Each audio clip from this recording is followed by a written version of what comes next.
Hey, I'm Jamie, and this is my done Haslab Proton pack. I wanted to make this video because I just got done installing the NinjaTunes board, the CNA Prop Designs vent kit, and the Coast Creative Attenuator 2.0. And so, nothing crazy, but I wanted to make this video to fill in a few gaps in the information that's out there, just a few things that I wish I had known before undertaking these mods, especially because these mods aren't anything crazy and they're pretty common mods. So bottom line up front, the most comprehensive video that's out there is by R Squad 911 on YouTube. It's about an hour and a half long video of him installing the smoke kit. His pack has lots of other modifications that he has done, which makes it a little more convoluted. And then when he was installing his vent kit, I think he was kind of just figuring it out as he went. And just to be honest and fair to him, I had the advantage of being able to watch his video and kind of armchair quarterback it as I was watching what he did. But as I was watching his process, it seemed to me that he was doing a lot of stuff that really didn't need to be done. And he disassembled his pack, to an extent that really was not necessary. That was the biggest thing I wanted to put out there.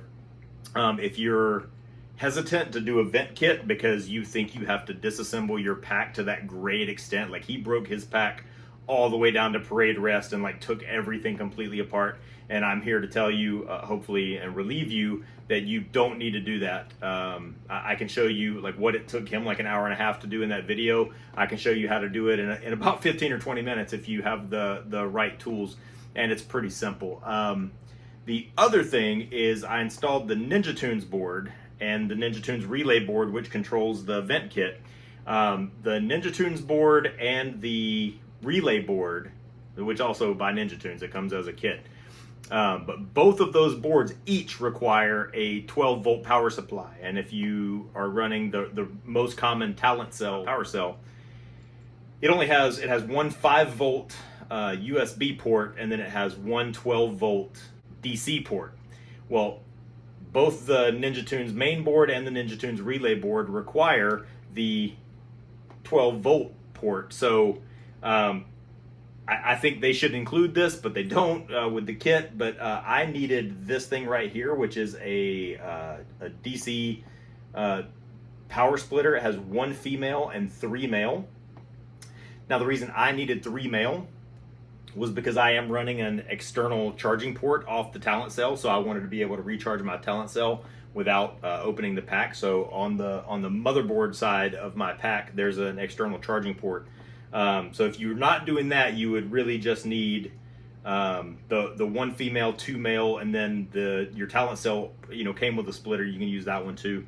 But in my configuration, one of these male leads needs to go to the talent cell. One of these needs to go to the NinjaTunes relay board. One of these needs to go to the NinjaTunes main board. And then this is where I plugged in my external charging port. So I needed this adapter. And if you don't have something like this, or like I said, if you don't at least have the one that's basically just this part without that, you're not going to be able to power your board up once you finally install it. So that's the main thing I wish I had known in advance, and I haven't heard anybody else talk about this, is you do need a splitter, or you're going to have to run a splitter off of the splitter to be able to power all the boards, because the vent kit needs 12 volts, the relay board needs 12 volts, the NinjaTunes kit needs 12 volts, and then my attenuator, it needs the 5 volt USB. Now, the original Haslab board only needed the 5 volt USB, but if you run a NinjaTunes, it has an amplifier for the speaker and all that, so it does need the additional power. So now the way I have it configured on the inside is the 1 USB powering just the attenuator, and then 12 volts going to the NinjaTunes main board, 12 volts going to the NinjaTunes relay board, which also powers the vent kit, and then this female going to provide power to or to provide a link to the external charging port. Just real quick, since this is all done, I'll power it up with the attenuator and show you how everything works. So On my pack, the first thing I have to do is reach back on the motherboard, and I actually have an external switch that turns the talent cell on and off, so you won't be able to see anything, but I'm going to turn the talent cell on.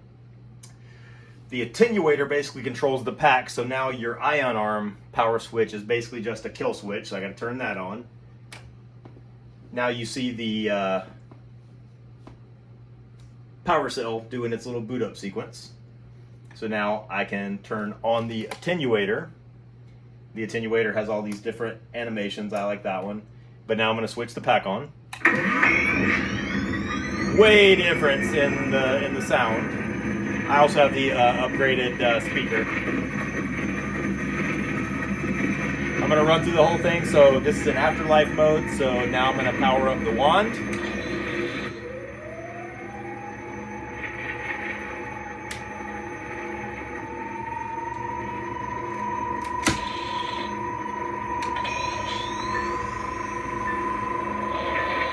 And I'm going to fire it until the overheat sequence, and then you'll see the smoke.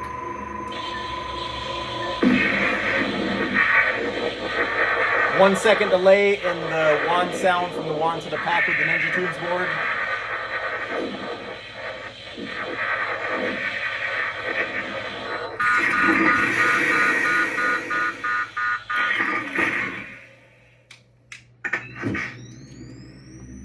Some people have talked about the timing delay.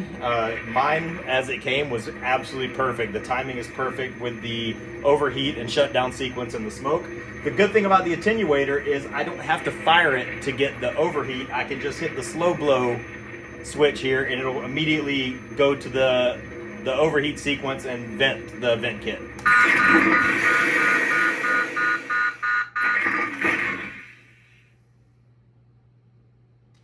And the attenuator also acts as a keep alive board and reboots the pack. So if you already did have any type of keep alive board like the old Fruto technology or whatever, you're not going to need that anymore. You can disconnect it or get rid of it or whatever. So now I'm going to power down the pack and we'll talk about a couple of other things. So first of all, you know, I'm a handy guy. I have way too many tools probably. So I already had these things, but the main thing that you're going to need for preparing your pack to install the CNA Prop Designs vent kit, instead of completely disassembling your pack, which is, you know, can be quite intimidating and a little bit scary. I have hole saws. So these, if you don't know tools very well, these are called hole saws. I have a 1.5 inch, a 2.5 inch, and a 2 1/4 inch hole saw. If you don't already have these or know somebody you can borrow them from, these are going to cost you about $40 to get at Home Depot or a hardware store. But once again, that's a 1.5 inch, a 2.5 inch, and a 2 1/4 inch. And I'll show you how I use those to very quickly and simply prepare the pack to mount the CNA Prop Designs kit. And this is not going to be a step-by-step tutorial. I'm just filling in some gaps in the available information that's out there. And once again, I'm passing along these little pieces of information that I wish I had known before I underwent this. All right, Ghostbusters. This is a little bit of a departure from most of my videos, but I am in the process of installing the CNA Prop Design vent kit for my Haslab pack. Here it's going to a NinjaTunes board, and I've got the Right Coast props, attenuator also. I'll show you, for example, on our Squad 911's video, like this is the cyclotron lid. You know, he talked about having to take this whole thing apart, and he took all this apart and took this little piece out to cut that out. Like, so just to show you, this is the piece I cut out. It fits perfectly in there, and all I needed was a 2.5 inch hole saw, which I already had, and it goes right in there. This one I had to be kind of careful with, because as soon as you cut through just this one layer that you want to take out, you got to stop the hole saw, so don't get too carried away with it. But 2.5 inch hole saw fits perfectly. Here is this is the vent kit. It goes perfectly down in there. You can see this little fan on the back, so you got to have clearance for that. And again, I'll flip this over and show you. once again, hole saw to the rescue. I didn't even need to take this piece out. For that one, you could either use a 1.5 inch or a 2 inch. I had both. I used the 1.5 inch because the diameter on the fan is 1.5 inches. So when this sits in there, it'll be just enough clearance for the fan. So I didn't need to take any of this off. I just did the hole saw, then stuck the screwdriver right in there to unscrew this little fake nozzle piece that's in there. And then I'm actually going to show you this one. So for the cyclotron lid, I used a 2.5 inch hole saw. For the back part, to let the fan on the vent kit breathe, I used a 1.5 inch on that one. You could use a 2 inch, it would be fine. But this is a 2.25 inch, and look at this, it fits that perfectly. So I'm about to use it, and I'll show you. I'm going to use this 2.25 inch hole saw and cut this piece out. And so when you do use a hole saw, it has the drill bit in the center, and so that drill bit's just going to index on that little post that's in there, so it's going to center itself perfectly. So there's no drama there about not getting it straight. It should basically just do the job for you. So I'm using a cordless drill. You could use a drill press as well, but that would be kind of a pain in the butt. I'm using my cordless drill. Just make sure I'm straight here. Switch that to 1.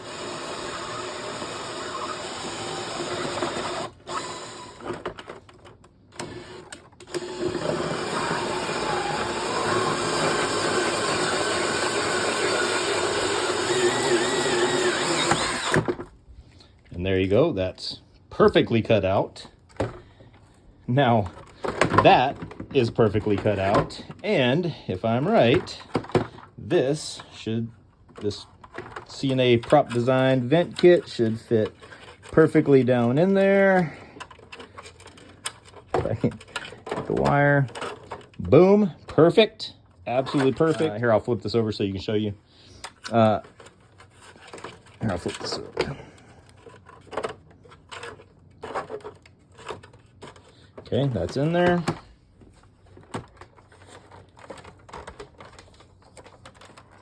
So that's what you're looking at on the back, perfectly cleared for that little fan. You already have the hole saws. It's going to take you probably about 10 or 15 minutes to do this. If you don't have the hole saws, it would cost you about $30 or $40 to buy them. But maybe you have a friend that has a bunch of tools like me and you can just borrow the stuff. But I would definitely recommend this little shortcut hack instead of like having to take all of this stuff completely apart.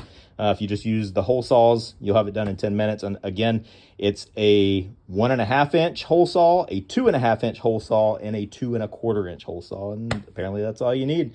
So here's one other thing I didn't realize was on my smoke kit body. The inlet for the hose is on the side. It doesn't come out straight through the bottom, kind of like the wiring harness does.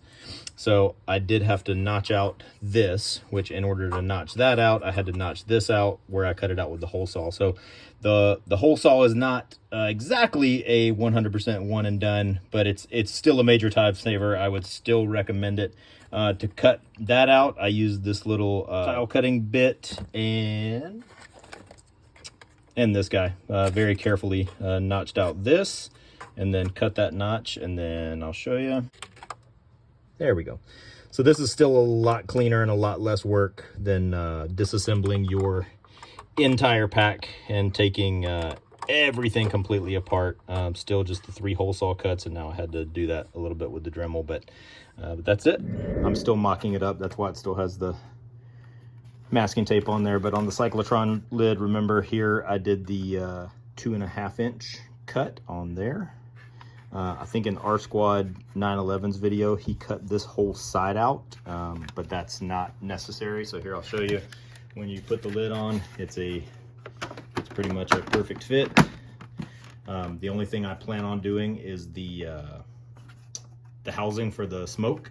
It kind of jiggles around a little bit, so what I'll probably do is just put like a little dot of hot glue to hold it in place, but that's it. So now all the smoke is going to be sealed in there and come out there. All right, so I'm all done. The only thing that I have that's a little bit weird is I have the Coast Creative Attenuator 2.0 that's going to control the pack. Other than that, I did a pretty standard NinjaTunes board. Here's the NinjaTunes relay board. That's where I mounted it. The controller for the Coast Creative Attenuator is under there. You can kind of see it peeking through there. This you'll see when I show you the final pack assembly. This is my external power switch and charging port for the talent cell. So this, I made the talent cell switch like remote so I can turn it on and off without opening anything. And then charge the port from the outside of the pack again without opening anything. So this is the relay board from the NinjaTunes board. So it connects with this ribbon cable. Here's the CNA prop design controller for the smoke. I've already shown you here how I mounted the smoke housing body, and I just used the hole saw to cut the hole and then notch that out a little bit. All the wiring and spacing and everything worked out perfectly. The only issue that I had really is because the way I have this configured with the talent cell and the NinjaTunes board needs its own 12-volt power, and the relay board also needs its own 12-volt power, and then the Coast Creative Attenuator runs off of 5-volt USB. So the only thing plugged into the USB port on the talent cell is the Coast Attenuator, but then I needed basically 4 leads coming off the talent cell 12-volt port, because one had to go back to the charging port, one had to go to the NinjaTunes main board, one had to go to the NinjaTunes relay board, and then the third male plugged into the inside of the charger. So it needed 3 male, 1 female to make it all work. That was something I'd never heard anybody say before, but that's how it all went together. But now it's all clean, and now I just gotta reassemble. All right, so that's it. For me, I'm calling my pack done. Until I did all these mods, my kit still had the stock board. It still had the stock installed speaker, but I did do the JBL speaker aux speaker mod, where I was running the little JBL Go 2 speaker out of the little ham sandwich compartment on the side, and it made my stock Haslab board sound great. So if you haven't done anything with the sound and you do want to do something, for me that was the biggest disappointment of this pack when I first took it out of the box, was the sound was completely insufficient.